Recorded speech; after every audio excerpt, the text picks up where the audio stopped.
Hello పిల్లలు, good evening. ఈరోజు స్టోరీలో లోతు అనే వ్యక్తి గురించి విందాం.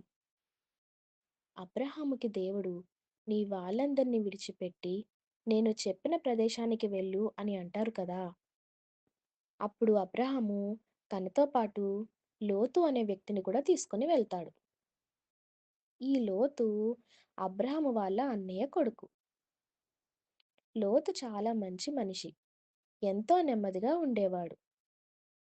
కొన్ని రోజుల తర్వాత లోతు అబ్రహాముతో కలిసి ఉండకుండా వేరే ఊరు వెళ్ళిపోవాలి అనుకుంటాడు.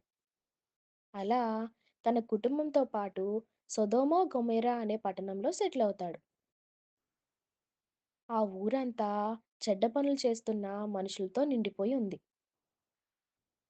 దేవుడు ఆ ఊరంతటిని నాశనం చేయాలి అనుకుంటాడు. అయితే లోతు చాలా మంచివాడు కాబట్టి అతన్ని కాపాడాలి అనుకొని ఇద్దరు దేవదూతల్ని లోతు ఇంటికి పంపిస్తాడు. ఆ ఇద్దరు దేవదూతలు, దేవుడు ఈ ఊరంతా నాశనం చేయాలనుకుంటున్నారు. కాబట్టి మీరు వెంటనే ఇక్కడ నుండి వేరే చోటికి పారిపోండి అని చెప్తారు. కానీ మీరు పారిపోయేటప్పుడు వెనక్కి ఒక్కసారి కూడా తిరిగి చూడకూడదు అని హెచ్చరిస్తారు. వాళ్ళు చాలా స్ట్రిక్ట్‌గా చెప్తారు. లోతు అతని భార్యను, ఇద్దరు కుమార్తెలను తీసుకొని వేరే ప్రదేశానికి చాలా ఫాస్ట్‌గా పరిగెట్టుకుంటూ వెళ్ళిపోతాడు. అయితే కొంత దూరం వెళ్ళిన తర్వాత దేవుడు ఆ పట్టణంపై ఫైర్ రైన్ తీసుకొస్తాడు.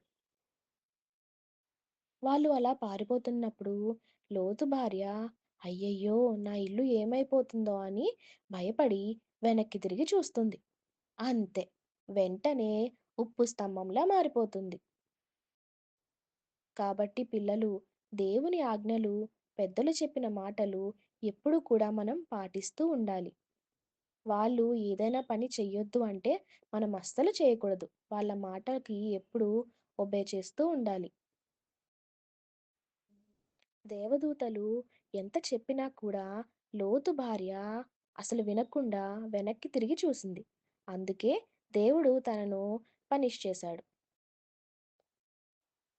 ఒక చిన్న ప్రేయర్ చేసుకుందాం. దేవా, నీకు వందనాలు. ఈరోజు స్టోరీలో లోతు అతని కుటుంబం గురించి విన్నాం.